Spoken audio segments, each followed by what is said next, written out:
En el nombre del Padre, del Hijo, del Espíritu Santo. Amén. Ven, Espíritu Santo, y llena los corazones de tus fieles y enciende en ellos el fuego de tu amor. Envía tu Espíritu Creador y se renovará la faz de la tierra. Estamos estudiando el Catecismo de la Iglesia Católica, su segunda parte, la celebración del misterio cristiano, segunda sesión, los 7 sacramentos de la Iglesia, capítulo tercero, los sacramentos al servicio de la comunidad, artículo sexto, el sacramento del orden. Estamos en el séptimo apartado de este artículo, donde el Catecismo ha dedicado 9 números al estudio del tema que tiene como título Los efectos del sacramento del orden. El día de hoy vamos a profundizar en el número 1585 al 1589 con el tema La gracia del Espíritu Santo. Número 1585 del Catecismo de la Iglesia Católica dice: la gracia del Espíritu Santo propia de este sacramento es la de ser configurado con Cristo sacerdote, maestro y pastor, de quien el ordenado es constituido ministro. Muy interesante este texto que nos presenta el Catecismo en esta mañana, queridos amigos, donde se nos vuelve a insistir en que el sacerdote, cuando es ordenado, tiene una configuración con Jesucristo y que no es solamente en cuanto que recibe el poder de Jesucristo para realizar los sacramentos, sino que también es una configuración a pensar como Cristo, a sentir como Cristo, a hablar como Cristo, a obrar como Cristo. Es una llamada no solo a capacitarse para ejercer una misión, sino también es una llamada a transformarse en todo aquello que significa Jesucristo. Ese es el deseo del Señor, que los sacerdotes, sus sacerdotes, sean como Él. Y esa configuración con Jesucristo se produce en 3 niveles: como sacerdote, como profeta y como rey. Realmente son 3 misiones: santificar, predicar y regir. Fíjense, queridos amigos, en el Evangelio vemos pasajes donde esto se puede descubrir muy fácilmente. Pasajes donde Jesús es profeta, en el monte de las bienaventuranzas. El sacerdote es configurado con Cristo profeta, y en esa configuración está llamado a enseñar la palabra de Cristo, a anunciar y al mismo tiempo a denunciar. El profeta es el que anuncia y denuncia. Pero también vemos el sacerdote. Tus pecados están perdonados, les decía Jesús. Y el sacerdote es aquel que en nombre de Cristo santifica a sus hermanos. O cuando dice: tomad y comed, este es mi cuerpo. El sacerdote es aquel que continúa la tarea de santificación de Jesucristo, y muy, muy especialmente en la Eucaristía. Y también vemos pasajes donde Jesús es rey, donde gobierna, donde rige. Jesús envía: id por todo el mundo a predicar el Evangelio. Id de 2 en 2. Allí donde os reciban, dad paz. Donde no, sacudíos el polvo de las sandalias. El sacerdote es aquel que rige, es aquel que gobierna su comunidad que le ha sido encomendada en orden a la salvación. Por tanto, hay una llamada a una configuración con Cristo, y por eso Nuestra oración tiene que ser constante por cada uno de los sacerdotes de Jesucristo, para que se hagan santos como Él, para que busquen la santidad en su vida, no el caerle bien a las personas adoptando las distintas ideas o ideologías del mundo moderno. El sacerdote a quien tiene que caerle bien es a Jesús, no a un grupo X o a un grupo Y. Ahora bien, es verdad que para la validez estricta de un sacramento no necesitamos la santidad de ese sacerdote, porque el Señor se ha comprometido con su iglesia para que quien reciba un sacramento por medio de uno de sus ministros válidamente ordenado, reciba toda la gracia a través de él.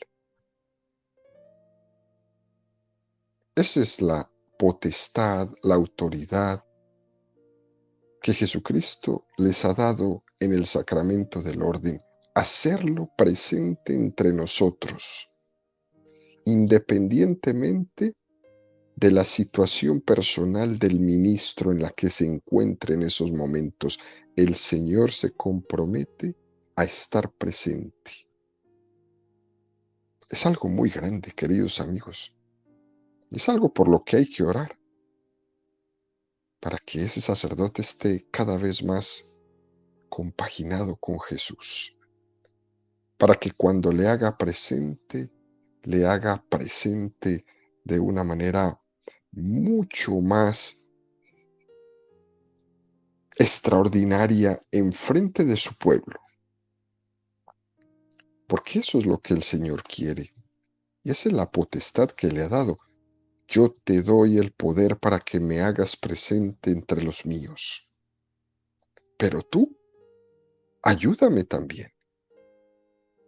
Ayúdame con tus formas, ayúdame con tu temperamento, ayúdame con tu genio, ayúdame con tu carácter, ayúdame con tu presentación personal enfrente de ellos, para que cuando te vean a ti, me vean a mí. Mucho que rezar por nuestros sacerdotes, para que sean santos, para que en el fondo cada uno de ellos sea totalmente de Jesús. Dicho esto, el catecismo nos presenta un paso más, el número 1586, que dice: para el obispo es en primer lugar una gracia de fortaleza, el espíritu de soberanía. En la oración de consagración del obispo en el rito latino está expresa esta voluntad: guiar y defender con fuerza y prudencia a su iglesia como padre y pastor, con amor gratuito para todos y con predilección por los pobres, los enfermos y los necesitados. Esta gracia le impulsa a anunciar el Evangelio a todos, a ser el modelo de su rebaño, a precedirlo en el camino de la santificación, identificándose en la Eucaristía con Cristo sacerdote y víctima, sin miedo a dar la vida por sus ovejas. Es un número precioso, pero muy comprometedor para los señores obispos, ¿no? Es decir, que la gracia que se pide para el obispo es la gracia de fortaleza. Dice el ritual de consagración del obispo en el momento de su consagración: infunde ahora sobre tu elegido la fuerza que de ti procede, el espíritu de gobierno que diste a tu amado Hijo Jesucristo, y él a su vez comunicó a los santos apóstoles, quienes establecieron la iglesia como santuario tuyo en cada lugar para gloria y alabanza incesante de tu nombre. Para el obispo se pide esta gracia, la fortaleza, la fuerza para que le dé el espíritu de gobierno de su diócesis, sabiduría y fortaleza para saber regir, porque la función que se le está encomendando al obispo como un sucesor de los 12 apóstoles, esa función va a requerir de una gran fortaleza, porque gobernar no es fácil. Y muchas veces, quizás la mayoría de las veces, gobernar supone remar en contracorriente, y más cuando somos una iglesia perseguida. Estaba leyendo el día de ayer la carta que enviaba el patriarca latino de Jerusalén, pidiendo a todos los católicos del mundo entero unirse en un día de ayuno y de oración por la paz en la Tierra Santa. Debe de ser muy difícil para este hombre ser obispo en la Tierra Santa, en medio de tantas diferencias y en medio de tantos retos.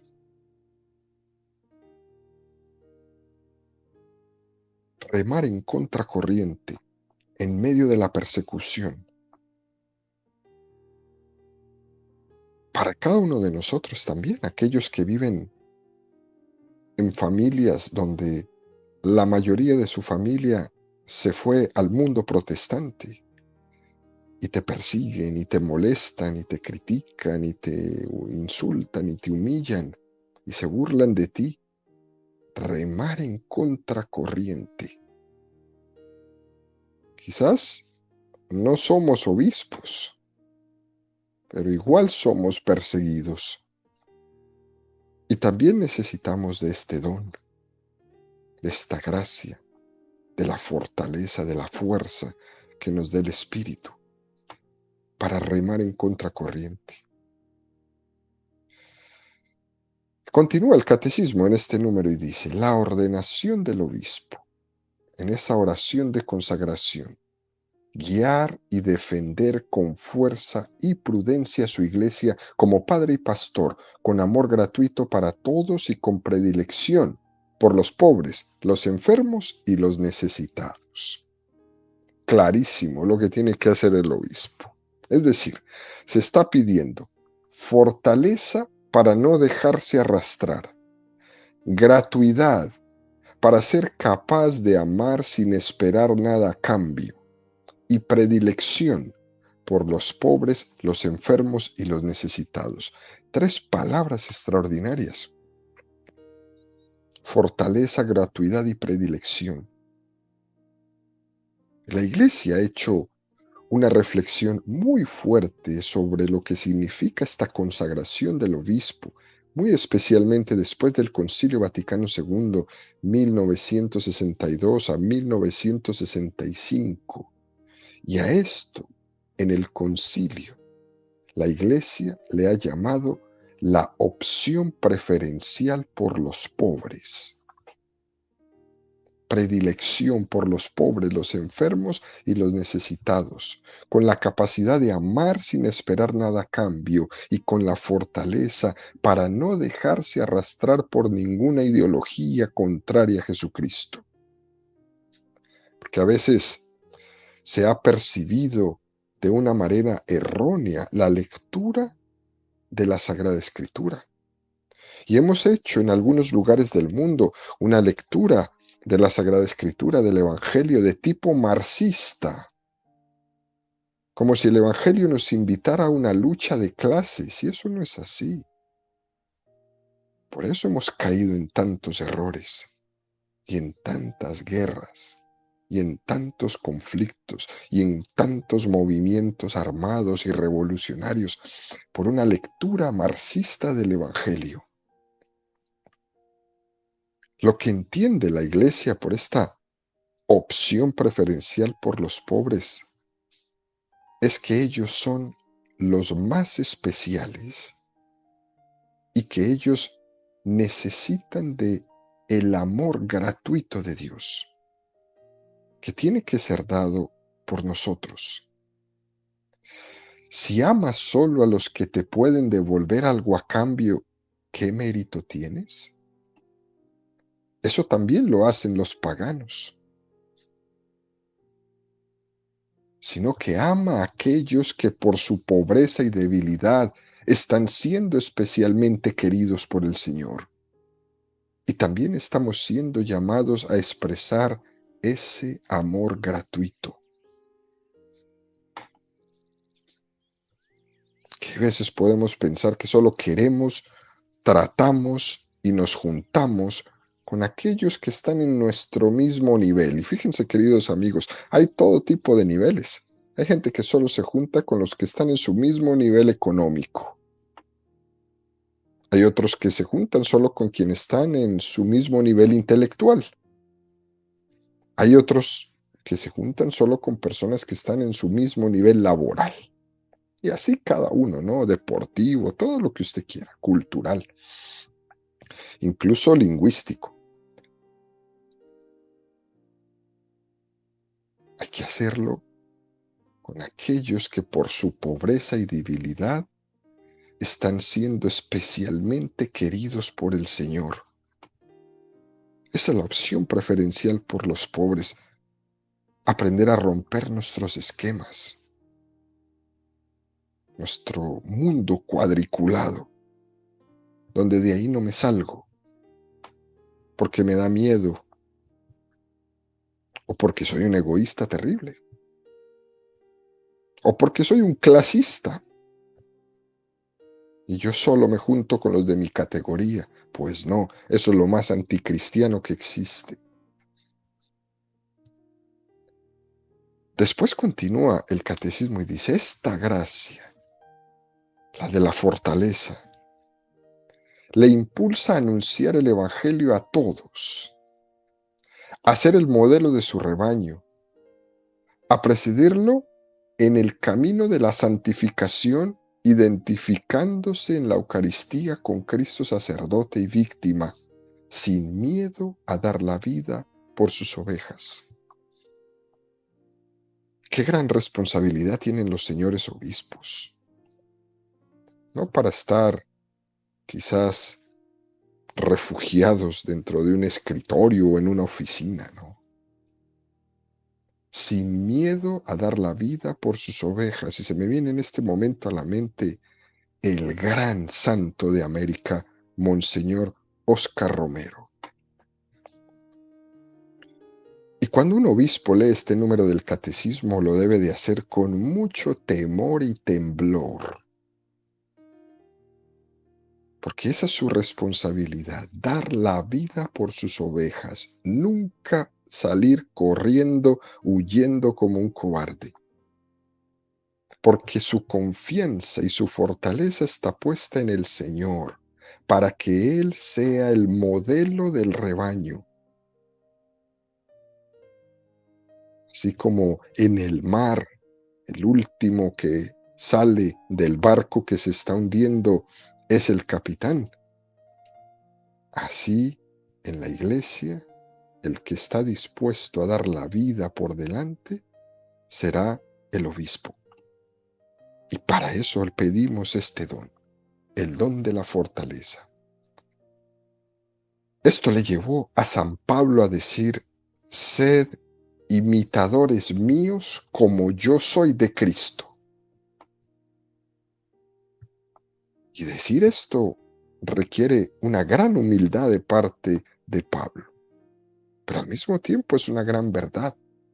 Si yo me estoy esforzando por seguir a Cristo, por imitar a Cristo, por ser como Cristo, mírenme, decía San Pablo, mírenme, sed imitadores míos, porque el que me imita a mí está imitando a Cristo. Por eso todas estas bellas personas que se han dedicado toda su vida a ser como Cristo, a actuar como Cristo, a pensar como Cristo, sean obispos, sean sacerdotes o sean laicos, Nunca tengan pena enfrente de nadie de que alguien pueda imitarte, porque a quien están imitando a través de tu ejemplo, a través de tu testimonio, es al mismo Jesucristo. Por tanto, no se escondan, no les dé pena de vivir su vida, de vivir su fe, de vivir sus virtudes.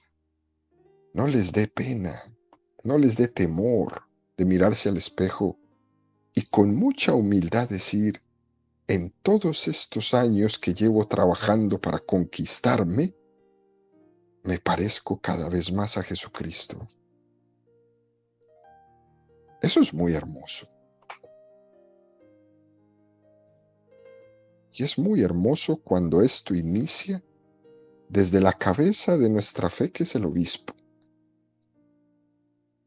En medio de un mundo tan destrozado, ver modelos del rebaño siempre será como un oasis en el desierto. Ver personas, especialmente si son los obispos, los sacerdotes, capaces y dispuestos a dar la vida por sus ovejas, dispuestos al martirio, a la persecución por confesar su fe, es algo que nos llena de gran fortaleza, ese testimonio. Nos invita a nosotros también a abrazar esas mismas actitudes. El Señor le pide a su obispo que su vida sea martirial, que su vida sea ser testigo y que esté dispuesto a darla, porque ya no le pertenece, es de Jesús. Así se lo pidió el Señor a San Pedro cuando le dijo, Pedro, ¿me amas? Sí, Señor, tú sabes que te amo. Apacienta mis ovejas. Cuando eras joven, ibas donde querías, pero cuando llegues a viejo, otro te ceñirá y te llevará donde no quieras. También el Señor le pide esto al obispo, que no le importe su vida, porque aquí el importante es Jesús.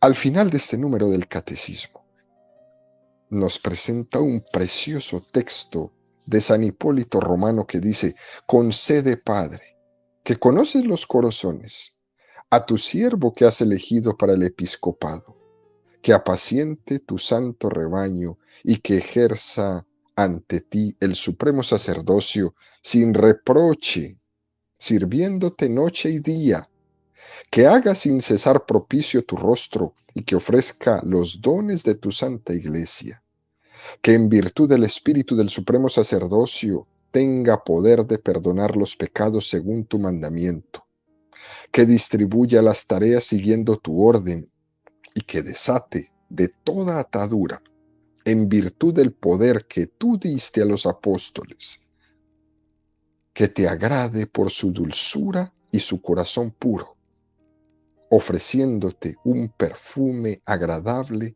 por tu Hijo Jesucristo. Esto es un texto precioso para los obispos. Fíjense esta expresión, queridos amigos, que sea un perfume agradable, haciendo referencia, San Hipólito, a ese texto de San Pablo de la segunda de Corintios 2:4, que nuestra vida tenga el buen olor de Cristo. De este texto de San Pablo, queridos amigos, la tradición de la Iglesia ha tomado la costumbre de perfumar el aceite del crisma, juntándolo con perfume, para ungir al niño, para ungir al confirmado, para ungir al varón que será ordenado sacerdote, al sacerdote que será consagrado obispo. Ese perfume quiere significar que estamos pidiendo la gracia de que esa persona que va a ser ungida, de que ese que va a ser ordenado sacerdote o consagrado obispo, tenga el buen olor de Cristo, que se le note en todas partes que es cristiano, que en su vida esté traslucido de Cristo para que Él pueda ser luz de santidad en el mundo, para que cuando le miren y le huelan, a quien estén oliendo es a Cristo. Eso es lo que significa que nuestra vida tenga el buen olor de Cristo. Y hace San Hipólito referencia a una palabra muy hermosa que este mundo está careciendo cada vez más, y se refiere a la dulzura. Fijémonos qué virtud tan linda, que te agrade por su dulzura. Y a veces hemos contrapuesto un poco la dulzura con la fortaleza, y eso no es así. Las dos tienen que compaginarse perfectamente. Uno puede tener un gran espíritu de fortaleza y al mismo tiempo ser la persona más dulce del mundo. Es una gracia. Y es una gracia que no solamente se le pide al obispo, es una gracia que se le pide también al padre de familia, a la madre, que tenga un espíritu de fortaleza grande para criar a sus hijos al mismo tiempo que desborde dulzura. Imagínate tú en nuestros trabajos, ser personas con gran espíritu de fortaleza para llevar adelante nuestros trabajos, pero al mismo tiempo que desbordemos dulzura para nuestros trabajadores, para nuestros jefes, para aquellos con los que estamos trabajando juntos, para nuestros compañeros de trabajo, los esposos con los hijos con sus padres, cristianos católicos que desbordemos dulzura por todas partes. Después nos presenta un paso más el catecismo, el número 1586, que dice: el don espiritual que confiere la ordenación presbiterial está expresado en esta oración propia del rito bizantino. El obispo, imponiendo la mano sobre la cabeza del sacerdote, dice: Señor, llena del don del Espíritu Santo al que te has dignado elevar al grado de presbítero, para que sea digno de presentarse sin reproche ante tu altar, de anunciar el Evangelio de tu reino, de realizar el ministerio de tu palabra de verdad, de ofrecerte dones y sacrificios espirituales, de renovar tu pueblo mediante el baño de la regeneración, de manera que vaya al encuentro de nuestro gran Dios y Salvador Jesucristo, tu Hijo único, el día de su segunda venida, y reciba de tu inmensa bondad la recompensa de una fiel administración de su orden. Es una belleza esta oración que se hace imponiendo las manos y la trae el catecismo tomada del rito bizantino. Esto quiere decir que este catecismo es una belleza, es un catecismo universal.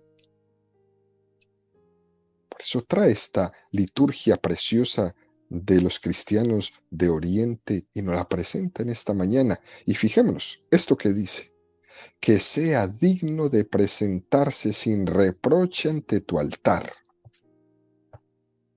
En el rito latino católico, en el momento de la ordenación, también hay un momento que sí significa esto mismo que tienen los orientales. Después de la imposición de las manos, cuando el obispo entrega el cáliz con el vino y la patena con la hostia, el obispo le dice a ese neosacerdote: recibe la ofrenda del pueblo santo para presentarla a Dios. Considera lo que realizas e imita lo que conmemoras. Conforma tu vida con el misterio de la cruz del Señor. Fijémonos que hay una similitud preciosa en estas dos oraciones, tanto en la de Oriente como la nuestra, la de Occidente, el rito latino. Que sea digno de presentarse sin reproche ante tu altar, dicen los orientales. Y nosotros decimos: considera lo que realizas e imita lo que conmemoras. Conforma tu vida. Conforma tu vida. Es decir, ten cuidado, querido sacerdote, con hacer mecánicamente las cosas del Señor. porque lo que tienes en tus manos es santo, es santo, porque lo que estás llevando es la gracia de Dios para los demás y lo que se te pide es que cada vez seas más santo y que al mismo tiempo que regalas la santidad al pueblo, tú mismo te santifiques. El sacerdote se santifica en gran parte siendo consciente del misterio que está realizando por pura gracia de Dios, siendo capaz de gozar eso que hace, gozándose, perdonando los pecados, bautizando, gozándose, bendiciendo la unión en un matrimonio, gozándose, haciendo presente a Jesucristo en la Eucaristía. Y no hay nada más hermoso que ver un sacerdote que vive su sacerdocio con gozo. Y también es muy triste ver los sacerdotes que viven su sacerdocio sin gozo, quizás aburridos, como muchos casos que hemos conocido por ahí, ¿no? Conforma tu vida con el misterio de la cruz del Señor. Únete a la cruz del Señor en tus soledades, en tus incomprensiones, en tus fracasos pastorales. Únete a la cruz del Señor y deja que el Señor sea tu consuelo, para que goces tu ministerio. Después el catecismo nos presenta el número 1588 que dice, en cuanto a los diáconos, fortalecidos en efecto con la gracia del sacramento, en comunión con el obispo y sus presbíteros, están al servicio del pueblo de Dios en el ministerio de la liturgia, de la palabra y de la caridad. Esto ya lo hablamos cuando estuvimos dando la catequesis de la ordenación de los diáconos. Yo no he venido a ser servido, sino a servir. Y eso configura totalmente la personalidad del diácono, al servicio de su prójimo. También del sacerdote. Al servicio del prójimo tiene una condición que es muy importante, el olvido de sí mismo, para pensar en el otro. Cuando son ordenados los diáconos, el obispo le entrega el Evangelio y le dice, recibe el Evangelio de Cristo, del cual has sido constituido mensajero. Convierte en fe viva lo que lees. Y lo que has hecho fe viva, enséñalo. Y cumple aquello que has enseñado. Eso es impresionante. No se puede decir más. No hay palabras para expresarlo más. Y fíjese cómo el catecismo lo presenta en este orden, lo que le dicen al diácono. Cree lo que lees, enseña lo que crees y vive lo que enseñas. Enseñar con el testimonio. Así me ha transformado Cristo. Cree lo que lees, enseña lo que crees, vive lo que enseñas. Segunda de Timoteo 1:6. Por esto te recomiendo que reavives el carisma de Dios que está en ti por la imposición de las manos. Es decir, que estos diáconos, estos sacerdotes, tienen un gran tesoro por la imposición de las manos que le hizo el obispo el día de su ordenación y están llamados en cada momento a reavivarlo.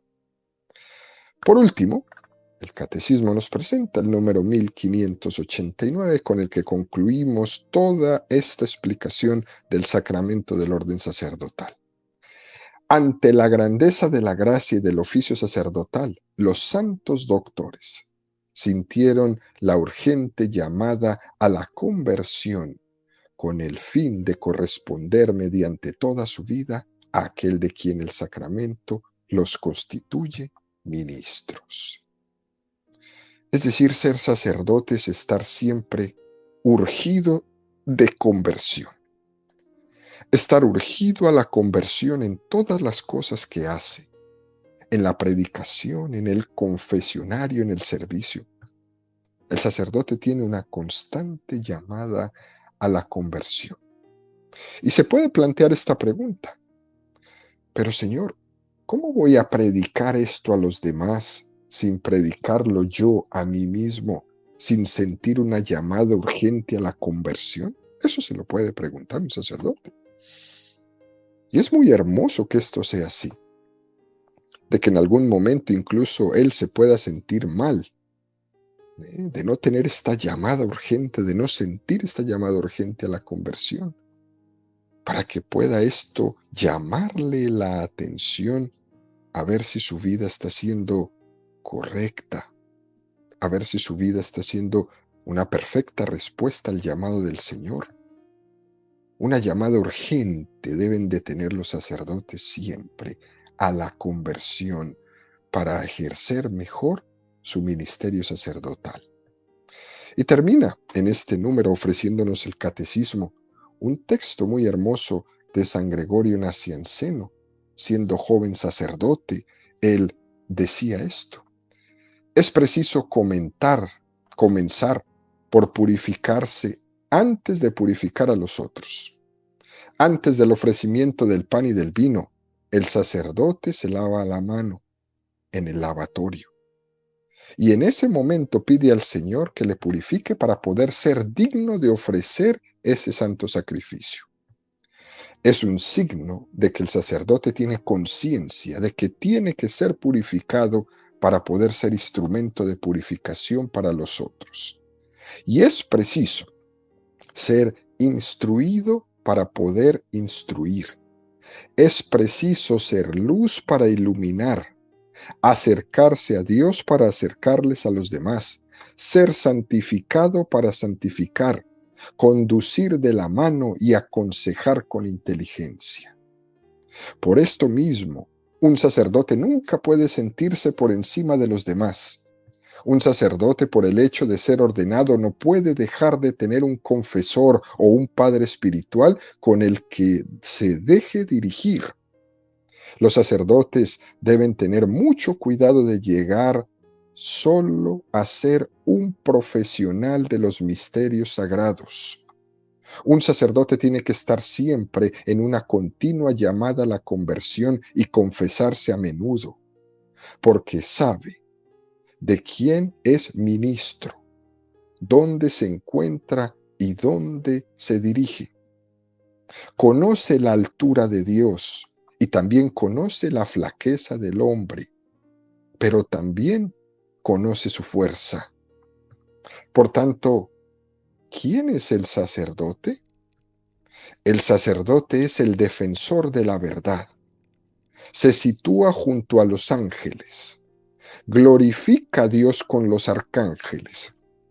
Hace subir sobre el altar de lo alto las víctimas de los sacrificios. Comparte el sacerdocio de Cristo. Restaura la criatura. Restablece en ella la imagen de Dios. La recrea para el mundo de lo alto y para decir lo más grande que hay en él. Es divinizado y diviniza.